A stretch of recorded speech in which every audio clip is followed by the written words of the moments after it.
guys, for today's vlog guys is what's in our fridge tour tayo guys.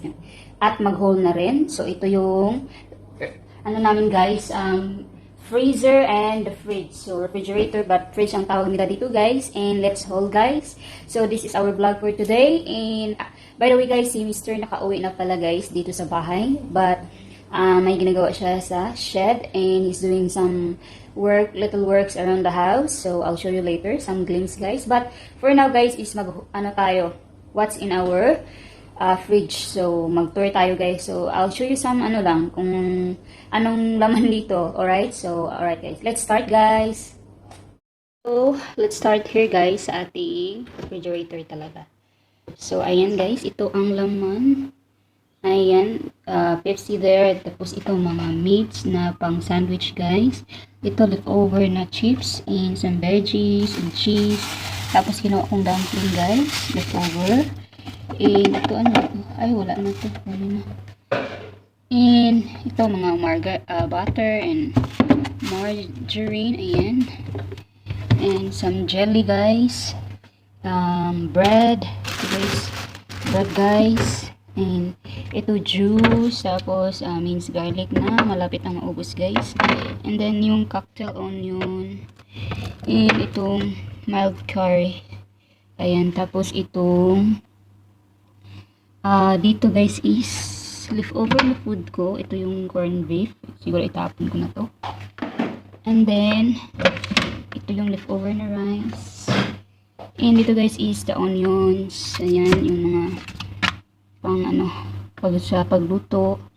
Tapos meron ako dito, ito yung sauce na ginamit ko sa dumplings, in maple syrup, garlic and chili, and olive in there, and peanut butter guys. Tapos Vegemite, and caramel toppings ulit, and some mayonnaise nasa likod. And then dito is Pepsi guys, for Mr. So bihira lang ako uminom ng Pepsi pag guys.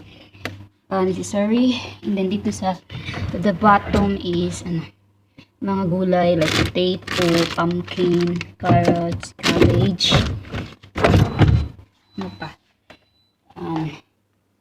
water guys. Ayan. Then dito lagay ko dito yung pang ko guys, cream at night time. And then mga chocolates guys, and Vegemite ulit. Ayan, tapos mga pickles, gherkins, jams, and sour. Ito horseradish. Ito is hot English mustard. Tapos ito yung pang pesto. Guys ng pasta. And then milk.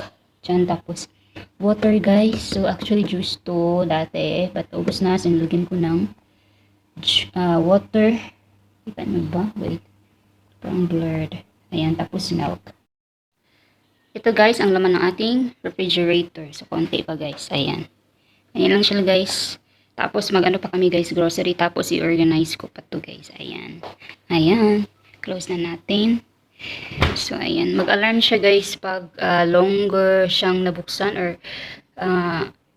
matagal mo siyang i-close or matagal siyang nabuksan. Mag-alarm siya guys. Ayan dito. So, ayan. And dito is our freezer. So as you can see, freezer and fridge. Ayan, fridge ang tawag nila dito guys. So dito naman tayo is, ito yung mga ice cream dyan guys sa taas. And dito is mga wrap sa dumplings guys, bread and chicken in there, and some barbecue stuff. And dito is mga bread like crumpets or for muffins.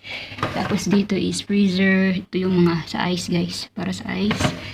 Then dito is mga frozen stuff like dumplings ulit, sausages, spring rolls, mga ito beef. Tapos dito is mga mince. Ayan. Ano pa? Yeah. Ano tawag nito? Spring rolls, dim sums. Tapos dito pa sa the bottom ulit is ito yung another dim sum guys. Dumplings pala. Freeze. Tapos mga hot dogs, bacon. Basta mga frozen goods. Ayan. Fish. And dito sa bottom is frozen goods ulit. Ayan. Ito ice pop. or mga chips, dim sum ulit, and then itong corn cutlets, mga frozen guys, mga frozen goods. Then pinaka last guys is the mga frozen veggie and pie, yo, pastry sheets yan, tapos pie dyan sa ilalim, and then ito ano to, kalabasa or pumpkin, tapos veggie ulit, and then bread. So ayun guys, ang ating laman ng freezer namin. So ayan. So nag-alarm na naman guys, close natin. So ayan siya guys, ang ating haul. Ayan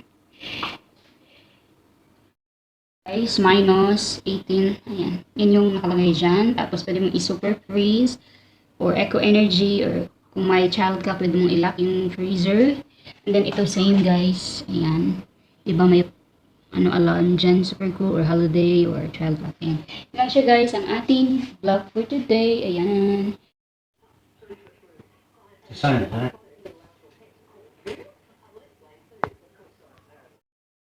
Oh, because of the chili.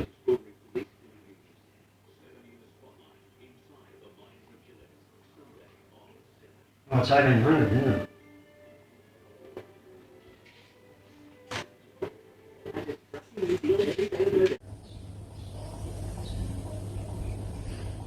So, hello guys, that's it for our vlog for today guys. I hope na-enjoy ninyo. And don't worry guys, meron pa akong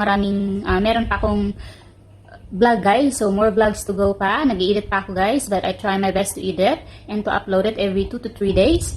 And yeah, mag-lunch muna kami guys. And I'll see you next time when I upload a new video. And yeah, so ano pala guys, may tips ako na i-ano dito sa refrigerator or fridge or freezer. So kung ano kayo guys, bili kayo ng bago, you can wait until it's Christmas season. So next month na, ano na, 'di ba? December. So mag-wait kayo guys kasi maraming magsisell sa refrigerator and the freezer. And you can do a research before you buy new appliances like this one. And ano, you can make research nga, or magtanong kayo sa local shop ninyo, or even sa internet, mag-research din kayo bago kayo bumili. Or else, pwede kayong bumili guys sa Facebook Marketplace kasi marami doong mga mura na appliances if you don't mind to pay less of the price, but second hand siya, basta okay pa yung product guys. And ano pala, ito nakuha namin tong refrigerator and the fridge guys is a Harvey Norman dito sa aming local town. So yeah, and then mag-ask kayo ng discount guys. So don't forget, pag maramihan or even not paramihan, di marami yung bibili niyo, but always ask for discounts, especially if you're senior citizen or veterans, or kahit normal na na day, or kahit normal na civilian, you know, you can always ask for discounts. So you never know if you don't ask. So always ask for discount. At ito nakuha namin to ni Mr. is mga 4,200 siguro guys na bayaran namin dito sa refrigerator and the fridge, but kasama na yung ibang mga appliances guys like TV. So siguro i-ano ko na yan later, sa next vlog ko guys, i-ano ko sa inyo kung magkano talaga lahat at anong appliances ang makukuha mo. So alright guys, marami na akong sinasabi ulit. Alright guys, thank you so much for watching again, and please don't forget to like and subscribe and share, and if you're new, don't forget to hit the notification bell para update guys sa mga vlogs ko, sa mga next vlog ko. Alright guys, bye for now. Love you.